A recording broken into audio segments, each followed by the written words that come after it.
Nathaniel Ashford had spent years mastering the art of control, but as he stood over his wife's lifeless body, he realized one chilling truth. Evelyn Ashford was always one step ahead.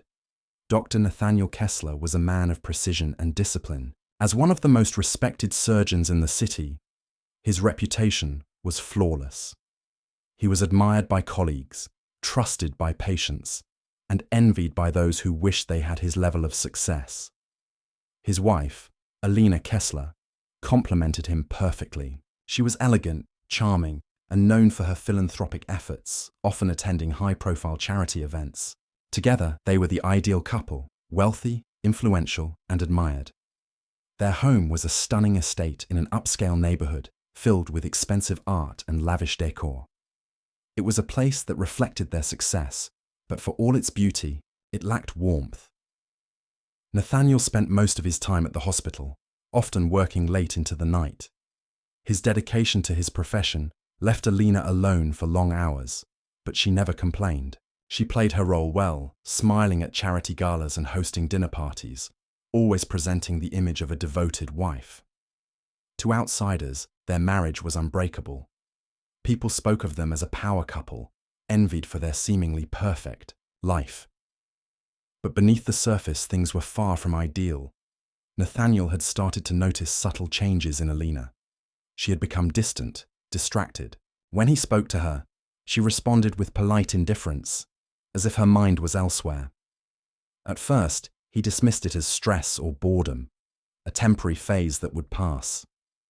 But as the weeks went on, he couldn't ignore the feeling that something was wrong. Alina had developed a new habit of leaving the house without explanation.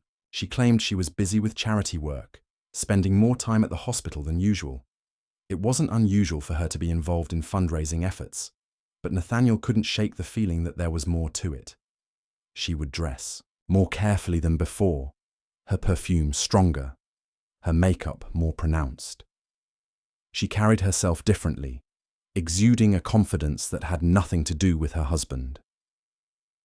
Nathaniel's suspicions deepened when he noticed her phone was always on silent, turned screen down whenever he was around. Calls that used to happen in front of him were now taken in another room, doors closing softly behind her. Late at night, when he returned home, he would find her awake, scrolling through messages with a faint smile on her lips. When he asked who she was talking to, she would brush him off with vague answers. One evening, Nathaniel overheard a conversation between two nurses at the hospital. They were whispering in hushed tones, unaware of his presence. His name was mentioned, followed by Alina's. The words hospital principal and affair sent a cold wave through him. He froze in place, listening. But before he could hear more, they noticed him and quickly changed the subject. That moment planted a seed of doubt that quickly grew into something darker. Dr. Donovan Vance, the hospital's principal, was a man of influence and charm. He was known for his ability to command a room, for his persuasive nature that had secured funding for the hospital on numerous occasions. He was powerful, respected, and now suspected of being involved with Nathaniel's wife.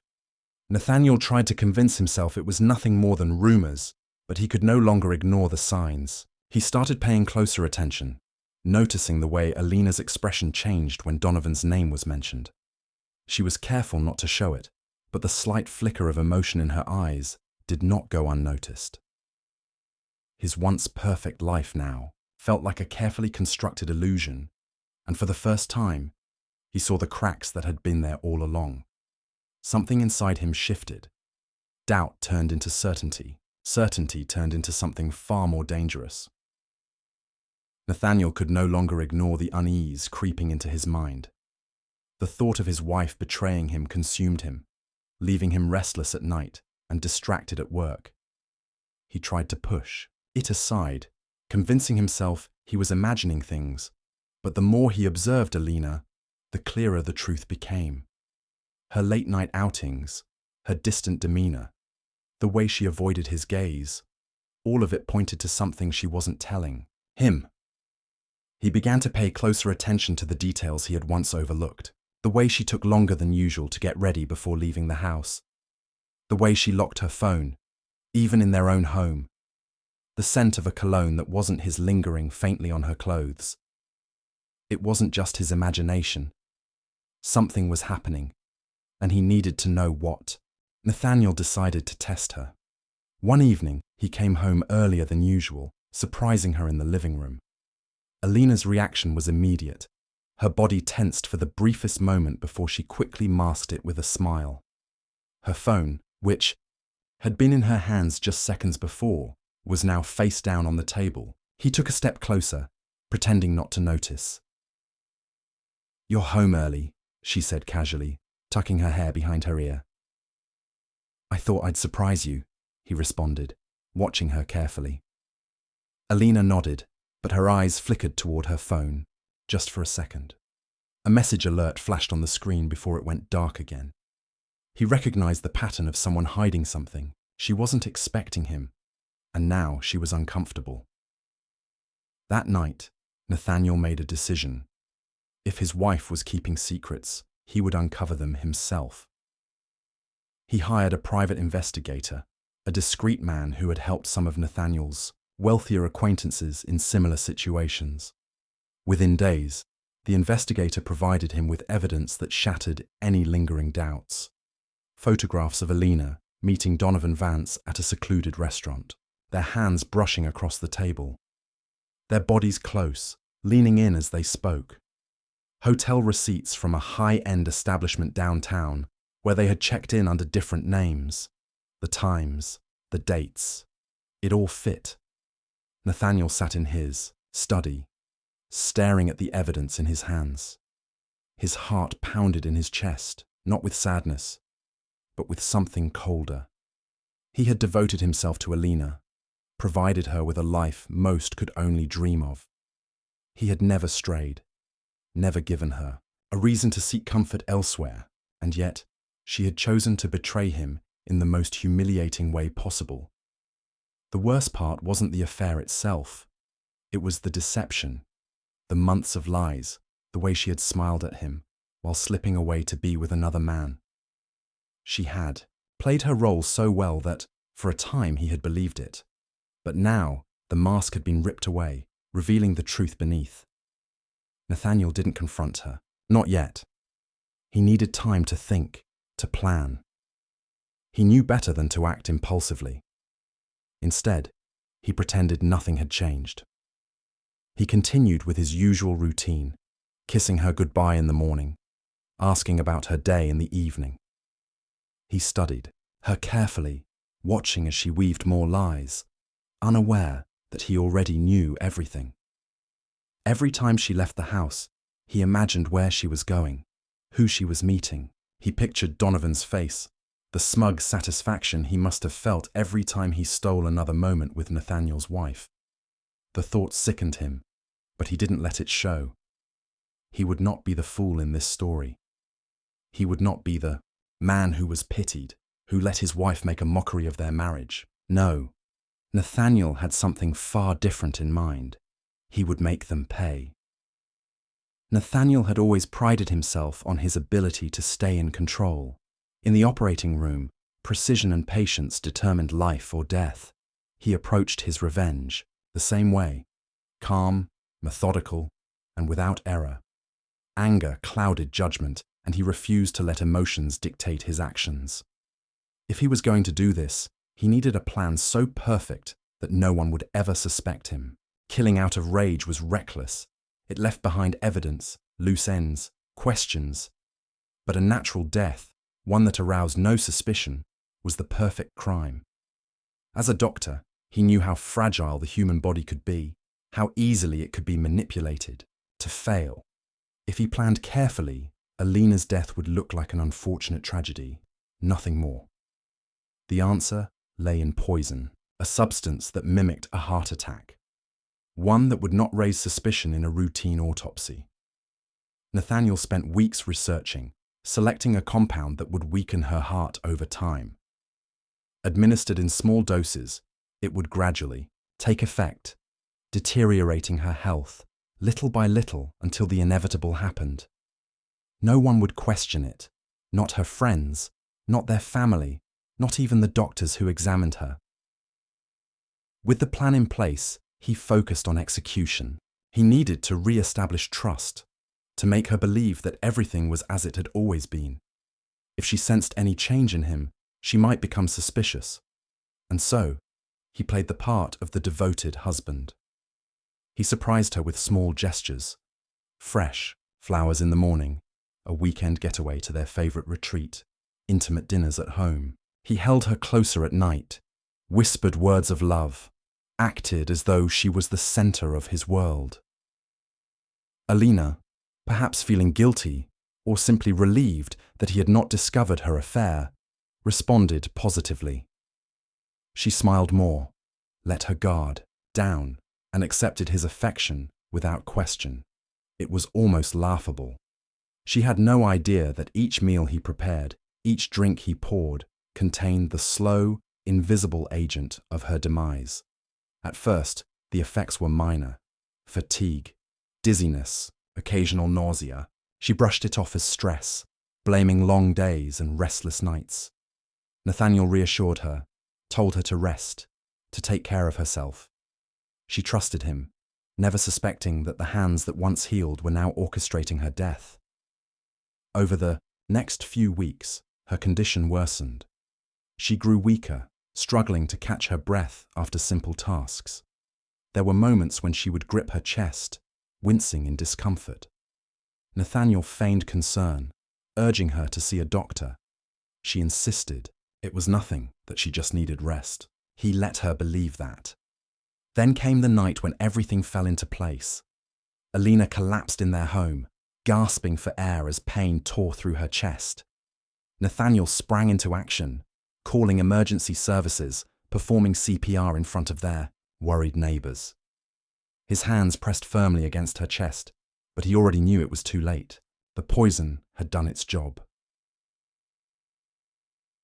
By the time the paramedics arrived, there was nothing they could do.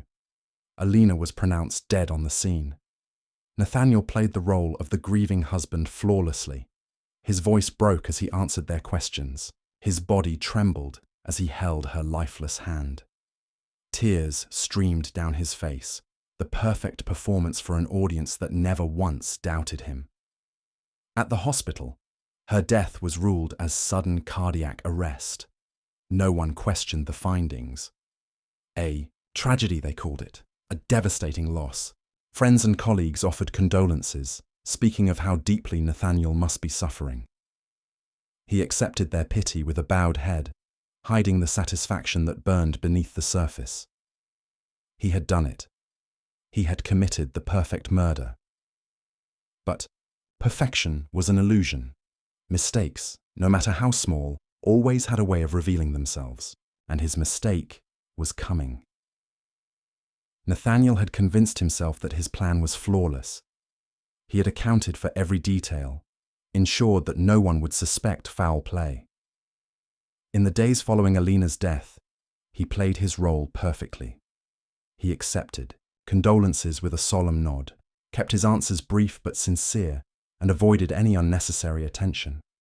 The world saw him as a grieving husband, a man who had suffered an unimaginable loss. But behind closed doors, he felt nothing but relief. The funeral was an extravagant affair, attended by colleagues, friends, and influential figures. Nathaniel stood at the front, his head bowed, his expression one of quiet devastation. People whispered about how tragic it was, how young she had been, how unfair life could be. He listened to their words, their sympathy washing over him like background noise. But then, something unexpected happened.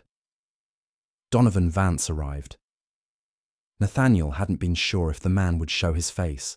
After all, Alina was gone, and there was nothing left for him now. But there he was, standing among the mourners, his face pale and grief-stricken. He looked broken, more distraught than any of Alina's own family members.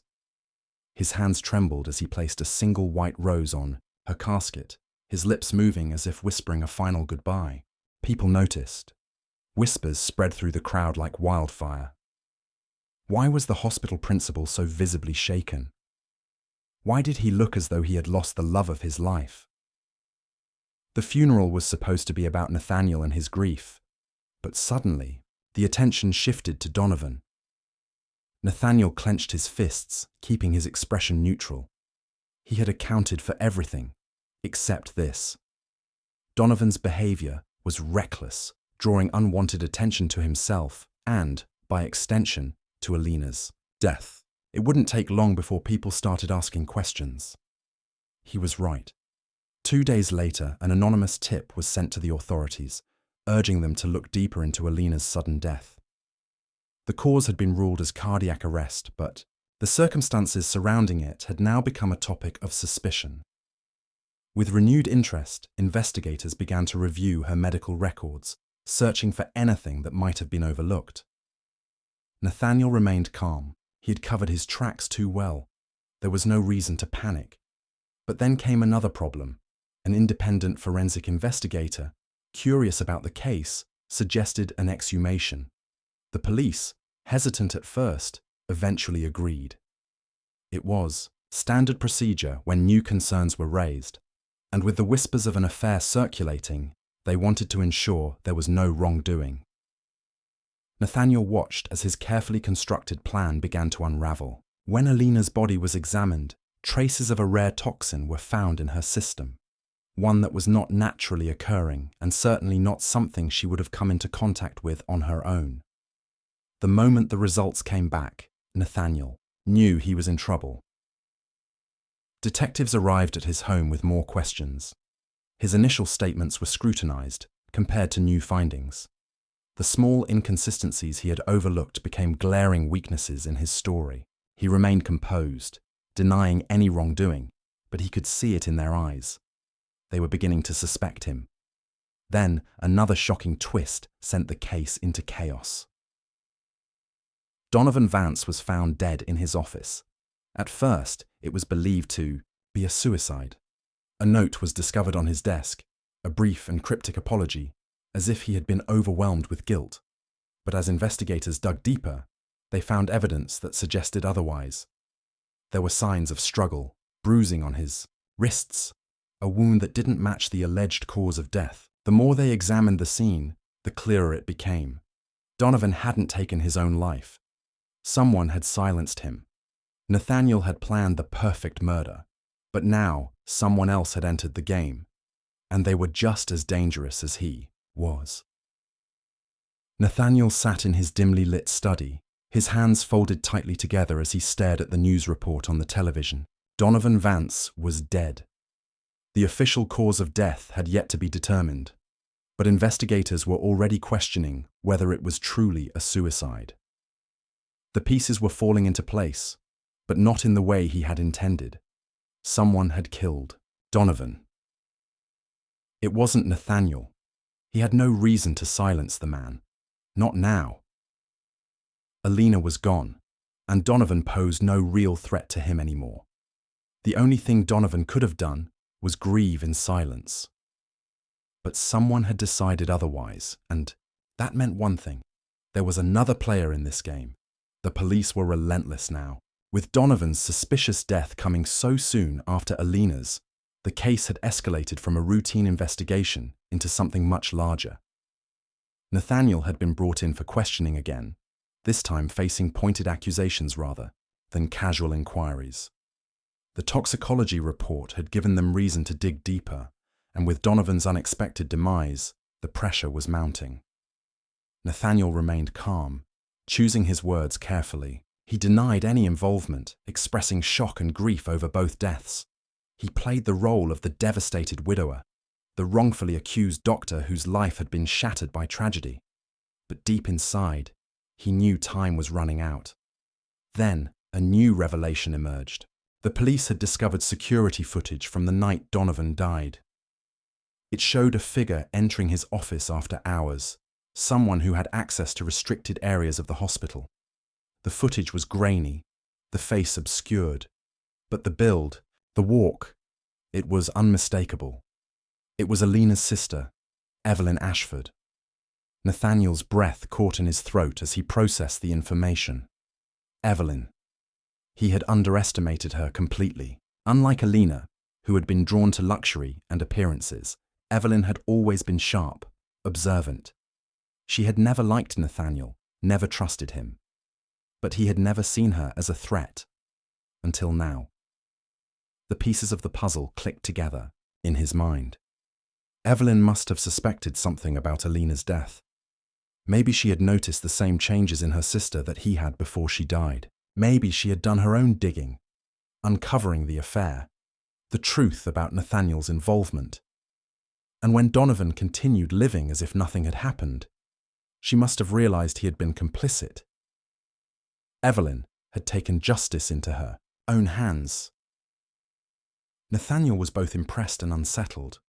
He had spent so much time perfecting his plan that he had never anticipated someone else playing their own game alongside his. But the most dangerous part of all was that Evelyn wasn't done. Yet, she had killed Donovan, and now she was coming for him. Nathaniel's paranoia grew with each passing day. He watched his back, avoided public spaces, triple-checked the locks on his doors. He knew that Evelyn was calculating her next move, waiting for the right moment to strike. Then, one night, it happened. A knock at the door. Soft, almost hesitant. Nathaniel approached cautiously, checking the security camera feed. It was Evelyn. She stood there, her expression unreadable. He hesitated, then opened the door. For the first time since Alina's death, there was no need for pretense. No more masks, no more deception. They both knew why she was here. Evelyn stepped inside, closing the door behind her. And just like that, the game reached its final move.